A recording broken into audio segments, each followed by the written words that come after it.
really smart and she's good at the job. I don't believe it. Okay. Now, before we move on, should we just read some of these responses? Because everyone has weighed in on this. I have really bad news for Sarah later in the week when she wants to talk about all this. It's going to be a very quick chat because we're doing it here. This is way longer than I thought I would go. But so Vicki Gunvalson came out and said, this is disgusting and shame on her. She's looking for attention and sympathy. It's no different than Brooks saying he had cancer. Well, there you go. It's no different than Brooks saying he had cancer for sympathy and lying to me. Well, okay, Vicki, let's double down on that. Were you lied to, girl, or were you in on him? Megan King Edmonds seems to think you were in on him. She needs psychological help and needs to stop making a mockery of being on the spectrum or having autism. So let me just read it quickly again. This is disgusting. Shame on her. She's looking for attention and sympathy. It's no different than Brooks saying he had cancer for sympathy and lying to me. She needs psychological help and needs to stop making a mockery of being on the spectrum or having autism. Hashtag fake tears. Hashtag get help. Hashtag RHOC. Hashtag Bravo TV. Good girl, Vicki. For 60 years old, you know how to use your hashtags. Gretchen Rossi, we just re-aired a couple of chats with Gretchen and Slade. She says it's a major insult, and you and I both know it's her way of trying to gain sympathy from an audience that hates her right now. She is, quote, setting up her next year storyline with this BS. She is using this as an excuse for all her horrible behavior over the years, which includes naked, wasted, and does this while crying crocodile tears. So let's get this straight. She has no empathy for others, but all of a sudden can have empathy for herself in that moment. What a gross and failed attempt to try and excuse her behavior and to try to get I don't even know, it doesn't, cuts off. You get the point. So, I mean, listen, I can't disagree with Gretchen or Vicky, and I normally disagree with Vicky. They're right. I think everything we just said is what they're saying. There were a couple of other responses, you know, to this. Let's read. You want to see what Kelly Dodd has to say?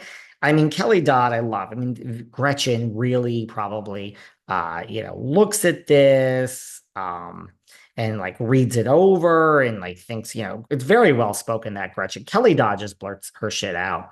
Kelly went live and said that Tamra Judge needs to be fired. She tagged Bravo. She said Tamra is a sociopathic liar and that Leah McSweeney, who I call McSwiney, the McSwinester, ruined housewives. Okay, random thoughts from the Dodster. Tamra Judge needs to be fired. Tag Bravo. Kelly also said Tamra is a sociopathic liar. And Leah McSweeney ruined housewives. Well, kind of got to agree with Kelly. This is why Kelly hates me and I clap back at her. And I mean, I do think she's a miserable person and doesn't like herself because I say one thing and she spirals out of control. But times like this, you got to just love the Dodster. For like a minute, we'll love the Dodster. For all my people that I say are so politically this and that, at least Kelly, I mean, this is why it's so sad that Kelly hates us because we kind of have like similar styles. Like, I don't think Kelly cares. I think Kelly has a bigger game plan that she would love to be back on Bravo, which unfortunately is never going to happen. I don't have a bigger game plan. This is it, guys. I've done well for myself in my life.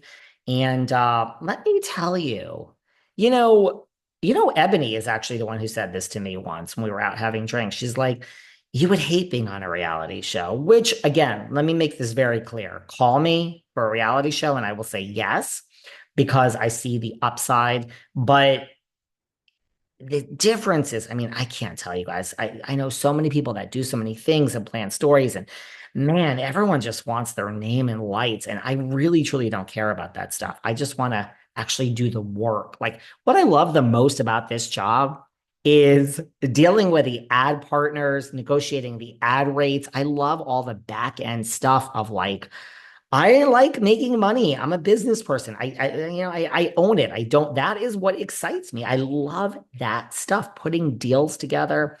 So I would take a reality show in 2 seconds. Don't get me wrong. I'm not, but, I don't, yeah.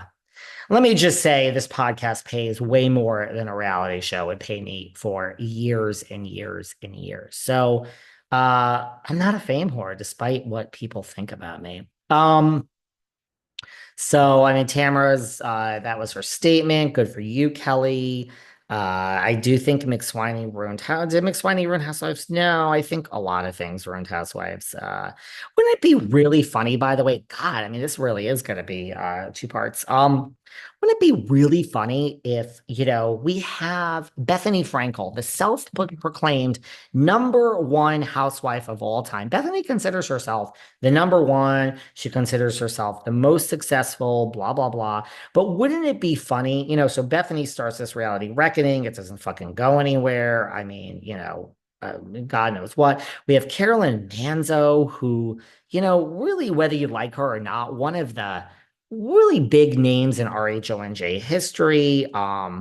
There's that. So, and she's suing Bravo. Wouldn't it be funny? Not funny, but ironic. This is why I always say, like, you never know what you're thinking. Wouldn't it be crazy if Mick Swiney, 2 seasons, the girl that ruined Housewives, is truly the one as she heads to court, the first person to actually have her case heard in open court against Bravo?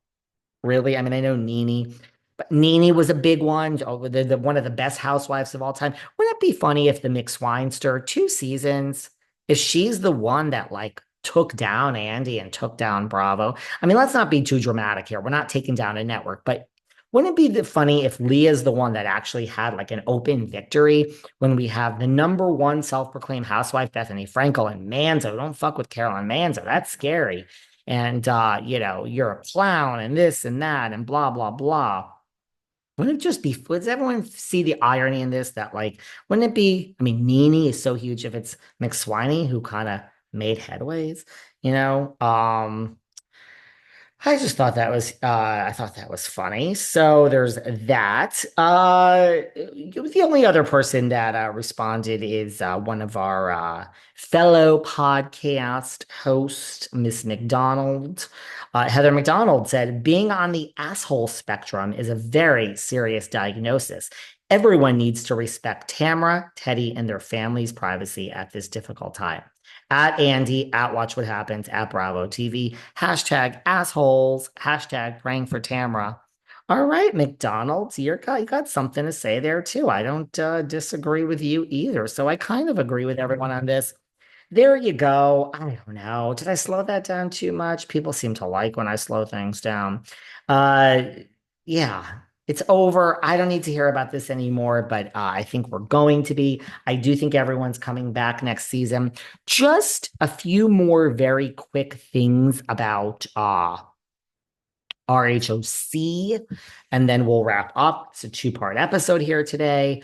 Gretchen Rossi, this kind of made a headline for a minute and it kind of went away. I see a lot of things that could be, I don't think anything could really be used in court. I think our friend Gretchen is setting herself up to be called to court. But Gretchen did an interview, and I don't know where, so I apologize.